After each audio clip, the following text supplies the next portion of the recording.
아마도 여기 많은 분들이 공감하고 계실 텐데요. 주님과 충분한 교제 시간을 갖고 주님의 임재 가운데 살아가면 마음의 평안이 있습니다. 아멘입니까? 네. 기쁨과 감격이 충만할 때도 있어요. 날아갈 것 같이. 그리고 짜증내고 화를 낼 만한 그런 상황인데도 쉽게 짜증내거나 화를 내지 않게 됩니다. 왜요? 주님의 임재 가운데 있기 때문에 그런 거죠. 주님이 나의 마음을 다스리고 계시기 때문에 그런 거죠. 주님의 임재로 인하여 오히려 상대방을 이해하고 상대방을 축복하는 그러한 모습으로 나타나게 되는 거죠. 반면에 주님의 임재를 상실하게 되면 쉽게 짜증을 내거나 화를 내게 됩니다. 더구나 상대방을 이해하기보다 어떻게 합니까? 판단하고 정죄하고 그렇게 하게 되죠. 또한 상대방을 미워하기까지도 합니다. 바로 예수님에게서 떨어졌다는 증거인 거죠. 여러분 마음 가운데 미움이 싹 떴다. 예수님에게서 떨어졌다는 거 여러분이 딱 알아차려야 돼요. 특히 내 입에서 그 현장에 없는 사람을 헐뜯는 뒷담화가 나오고 있다. 이거 100%입니다. 아주 마귀가 가지고 놀도록 그냥 최상의 상태를 만들어 놓는 거죠. 주님의 임재 가운데 있을 때에는 그 사람을 헐뜯는 것이 아니라 어떻게 합니까? 그 사람을 걱정해주고 기도해주는 태도가 나타나게 되는 거죠. 그래서 주님과 친밀한 교제 가운데 있지 않으면 주님의 임재를 상실해버리고 어느새 죽음과 사망을 경험하게 되는 겁니다. 이것을 경험한 사람은 그 마음속에 내가 예수님에게서 떨어지는 순간 나는 죽음이다 라는 의식을 갖고 있는 거죠. 아멘입니까? 이러한 의식을 갖고 있는 사람은 주님과 함께하는 시간을 충분히 가지라고 강조하지 않아도 알아서 다 그렇게 합니다. 그리고 지속적으로 주님과 친밀한 교제 가운데 살아가라고 강조하지 않아도 다 알아서 그렇게 합니다. 왜냐하면 주님에게서 떨어지는 것이 싫거든요. 주님에게서 떨어지는 게 싫어요. 싫다는 거 느껴본 적 있는지요? 주님의 임재가 무엇인지, 생명이 무엇인지, 영생이 무엇인지 그 맛을 아는 거죠. 그런데 사실상 주님과의 친밀한 교제는 우리 신앙의 본질입니다. 우리 신앙의 본질이에요. 나아가서는 우리가 하는 여러분 많은 교회 사역 하지 않습니까? 교회에서는 교회 사역과 여러분의 심지어 직장의 일까지도 그 모든 일들의 본질이기도 합니다. 뭐가요? 주님과의 친밀한 교제가. 그리고 물론 목회도 마찬가지입니다. 그래서 예수님은 말씀하시는 것입니다. 내 안에 거하라. 그러면서 동시에 약속을 주십니다.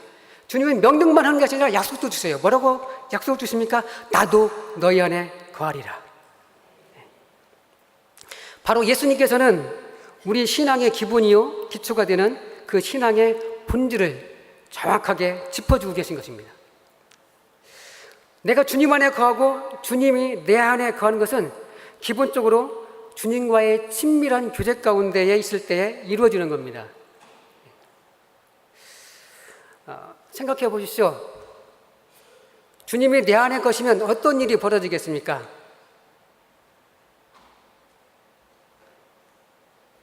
경험한 사람한테 물어보라고요? 경험하신 분 한번 대답 좀 해보세요. 주님의 임재로 말미암아 세상이 줄 수 없는 완전한 평화가 내 마음에 충만하게 되는 거죠. 주님의 그 성품이 그대로 나의 표정과 말과 행동을 통해서 나타나게 되는 것이죠. 주님의 계획과 목적과 의도를 잘 깨닫게 됩니다. 그리고 그 주님의 계획이 이루어지도록 주님의 능력이 나타나게 될 것입니다. 즉, 주님의 그 뜻을 이룰 수 있도록 성령께서 함께 하시는 거죠. 이러한 것들이 바로 예수님이 내 안에 거하실 때 맺게 되는 열매들인 것입니다. 그런데 이렇게 되려면 예수님이 말씀하신 대로, 예수님께서 말씀하신 것처럼 먼저 내가 주님 안에 거해야 된다는 사실이죠. 그렇다면 내가 주님 안에 거한다는 말은 무슨 말입니까? 이것은 4절에 잘 드러나 있습니다. 예수님은 가지가 포도나무에 붙어 있지 아니하면 스스로 열매를 맺을 수 없음 같이 너희도 내 안에 있지 아니하면 그러하리라. 이렇게 말씀하심으로써 가지가 포도나무에 붙어 있는 것과 제자들이 예수님 안에 거하는 것을 서로 동일한 의미로 사용하고 계십니다. 즉, 예수님께 붙어 있는 것이 바로 예수님 안에 거하는 것이다 라는 의미입니다. 그러므로 우리가 예수님 안에 거하려면 예수님께 붙어 있어야 한다는 말입니다. 다시 말해서 예수님과 친밀한 교제 가운데 있어야 한다는 말이죠.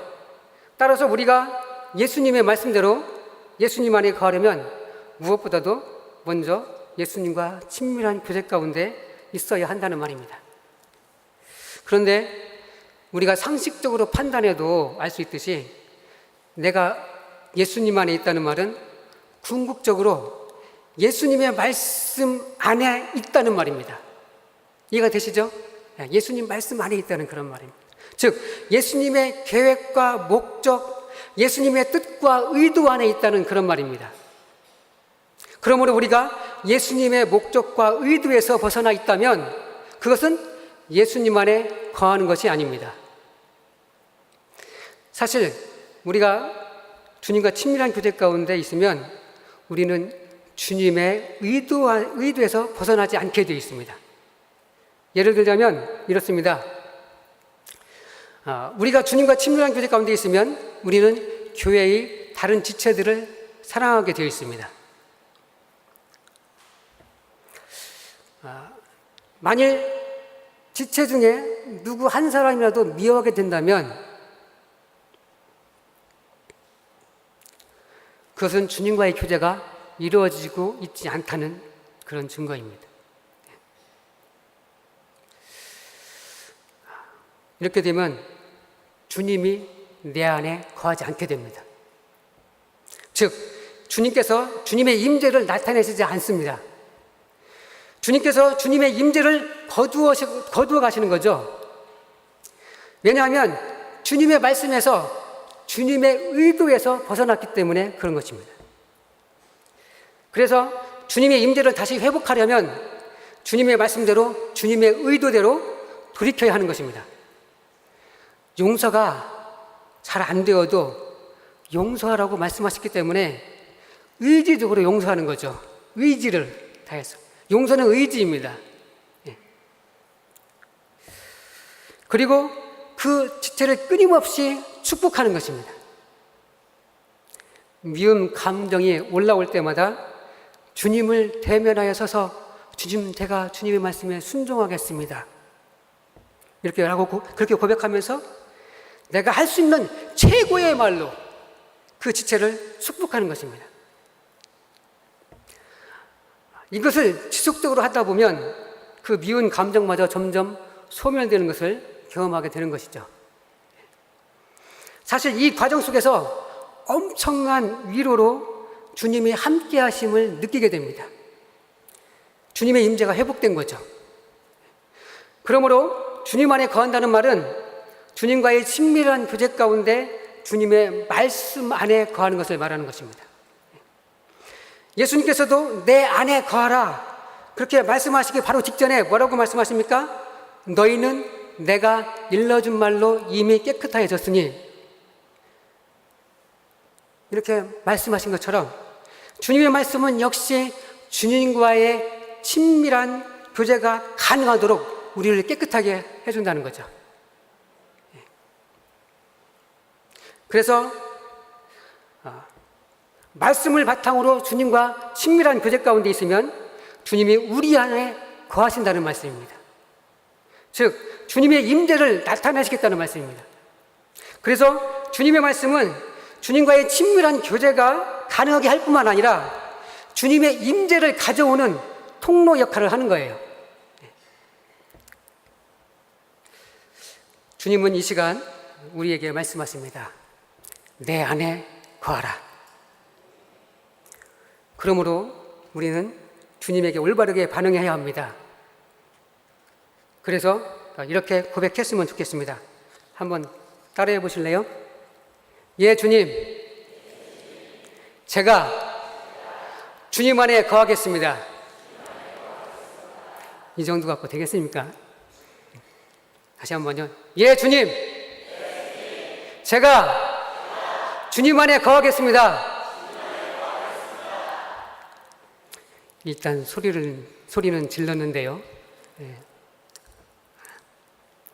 막상 말씀대로 살아가려 하니 용기도 잘 나지 않고 혹시 매일 새벽기도 나오라고 하는 것은 아닌지 은근히 걱정이 앞서는 것은 무슨 연고인지 이렇게 생각한 사람 여기 두 사람 있어요. 걱정하지 마세요. 저도 새벽기도 잘 못합니다. 저를 보고 위안을 삼으세요. 제가 예전에 안양중앙교회에서 파트 전도사로, 요즘엔 파전이라고 그래요. 파트 전도사로 섬기고 있을 때 그냥 듣고 지나가십시오. 새기지 말고. 담임 목사님이 출타 중이라서 새벽기도 인도를 부탁받은 적이 있습니다. 그런데 제가 그날 마음을 단단히 먹고 늦지 않아야지 하고서 결심하고 준비하고 있었는데 깜빡 그 시간에 잠을 들어버린 거예요. 그 후에 상황이 어떻게 됐을지 여러분 장장에 맡기겠습니다. 물론 새벽기도 나오면 더할 나위 없이 좋죠. 하지만 새벽기도 나온다고 무조건 주님 안에 거하는 삶이 이루어지는 것은 아닙니다. 즉 새벽기도가 주님과의 친밀한 교제를 보장하지는 못합니다. 왜냐하면 새벽기도 자체가 주님과의 친밀한 교제로 이끌어주지 못하기 때문에 그렇죠. 주님과의 친밀함은 바로 나의 마음의 자세에 달려 있습니다. 마음의 자세. 주님을 대하는 나의 마음 자세가 어떠하냐에 따라서 주님과의 친밀한 교제가 이루어질 수도 있고 이루어지지 않을 수도 있다는 것입니다. 그러므로 주님과의 친밀한 교제를 위해서는 나의 마음 자세가 성경이 말하는 마음 자세로 준비되어야 한다는 거예요. 자, 그래서 지금부터 제가 여러분의 마음 자세가 준비되었는지 한번 볼 겁니다.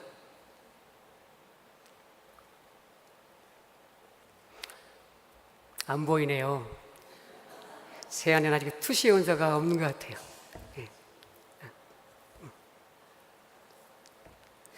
그렇습니다. 마음 자세가 중요합니다. 주님을 대하는 마음 자세가 중요합니다.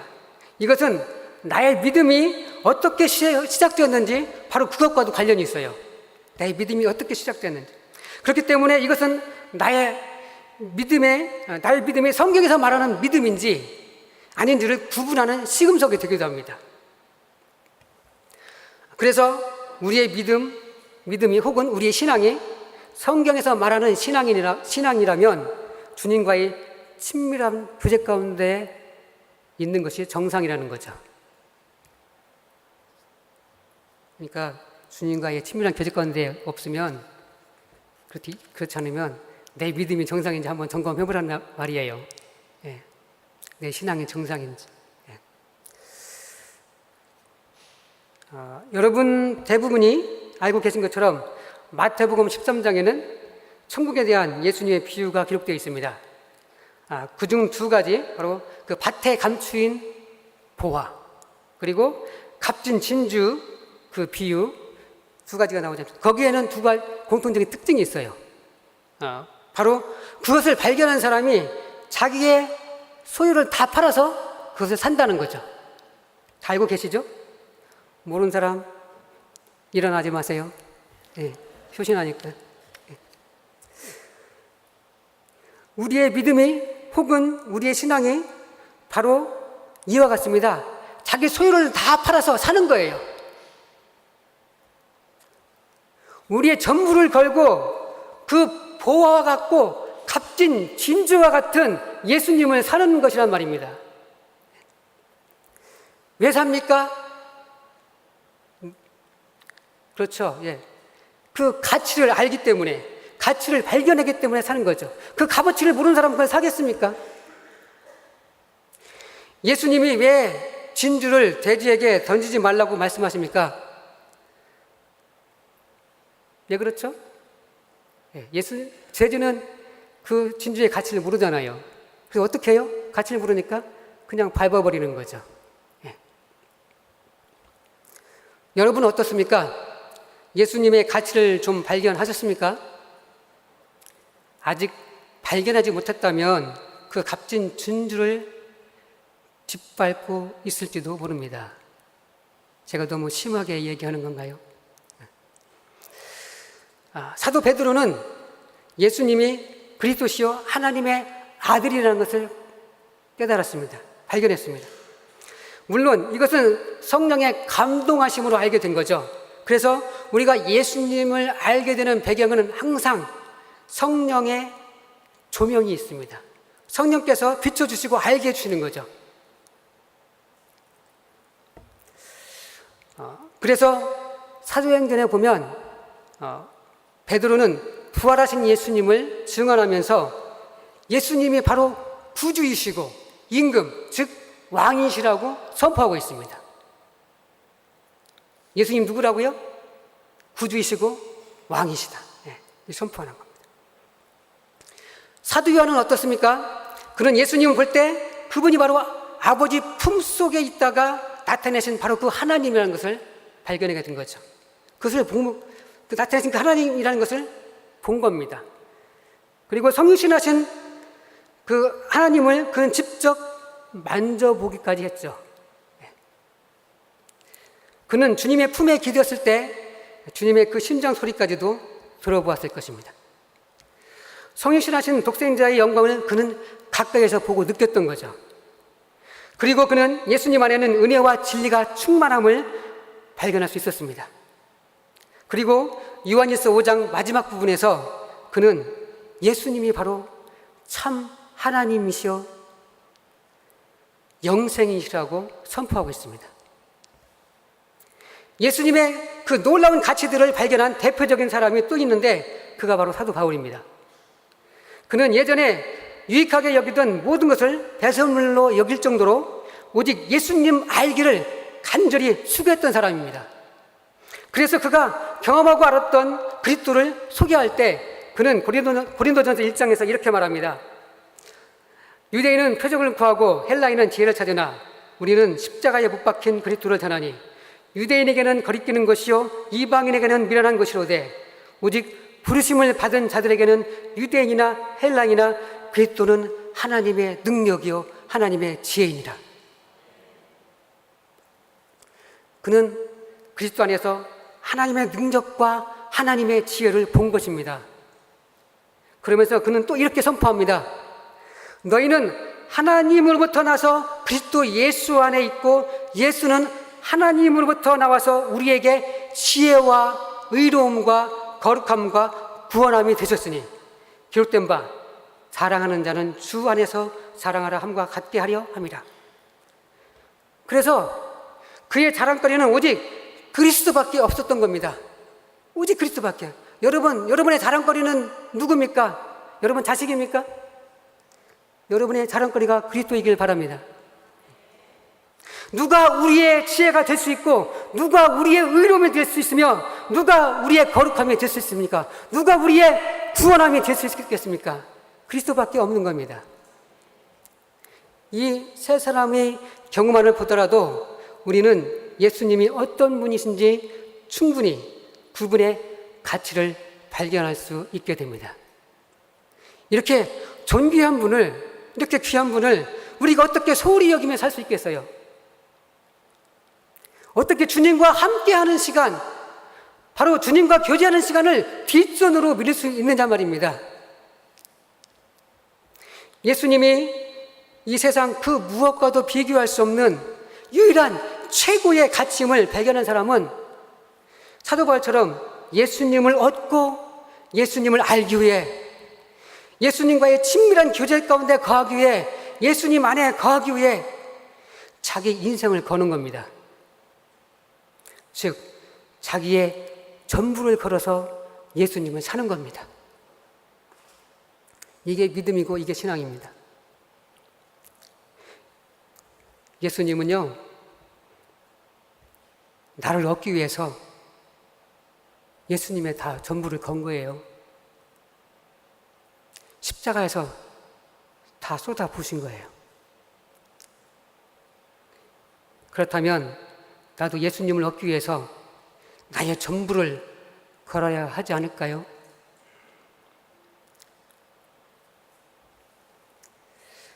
주님과 함께하는 시간을 우선적으로 충분하게 가져야 하지 않을까요? 그것도 띄엄띄엄이 아니라 정기적으로 건강한 습관이 되도록, 심지어는 시도 때도 없이 자주 매 순간 계속적으로 주님의 얼굴을 구하고 주님을 찾아야 하지 않을까요? 마지막으로 오늘의 본문을 함께 읽었으면 좋겠습니다. 혹시 띄워줄 수 있나요?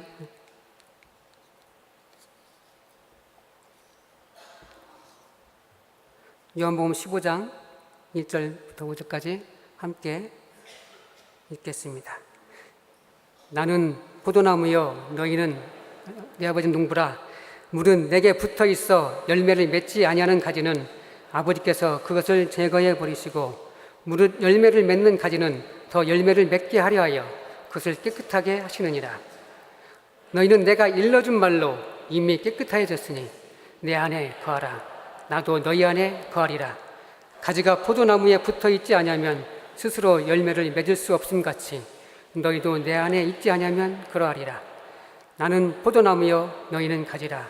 내가 그 안에 거하면 사람이 열매를 많이 맺나니 나를 떠나서는 너희가 아무것도 할 수 없습니다. 아멘. 기도하겠습니다. 사랑하는 주님, 주님과 나의 관계가 포도나무와 가지라고 말씀해 주시니 감사합니다. 주님과 나는 뗄래야 뗄 수 없는 관계요, 한 생명으로 연결되어서 주님의 모든 것을 함께 공유하는 존재라고 선언해 주시니 감사합니다. 나의 이 정체성을 깨닫고 앞으로 흔들리지 아니하고 오직 주님에게서 떨어지지 않기를 사모하며 주님 안에 거하기를 갈망하며 살겠습니다. 주님과 함께하는 시간을 다른 것에 빼앗기지 않겠습니다. 성령님 도와주세요.